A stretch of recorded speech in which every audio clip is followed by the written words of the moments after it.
که ته هم یوټیوب ته ویډیوګانې اپلوډ کوې نو دغه ویډیو تر پایه درسره وګوره ځکه چې په دې ویډیو کې درته داسې رازونه ښایم چې 90% خلک ترې نه دي خبر. لومړی نمبر، که ویډیو د په لومړیو 10 دقیقو کې ښه وچ ټایم، ښه لایکونه او ښه کمنټونه واخیستل نو ستا د ویډیو امکان شته چې هغه زیات لیدونکي واخلي. ستا د ویډیو د پریو امکان هم شته چې شاید ستا ویډیو په دې وخت کې پریو ته لاړه شي.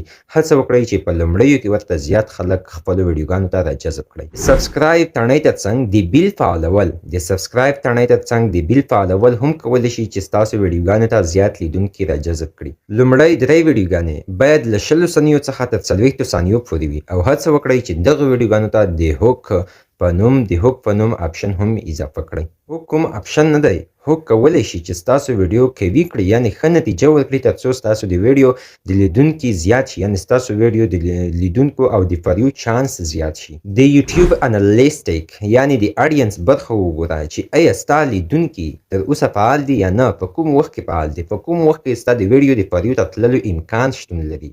ټایټل او تمبنیل د ویډیو خورا مهمې برخې دي. که خلک په دې باندې کلیک ونه کړي نو ستاسو ویډیو پریو ته نشي تللی. هڅه وکړئ چې یو ښه تمبنیل او یو ښه غوره ټایټل ورته انتخاب کړئ.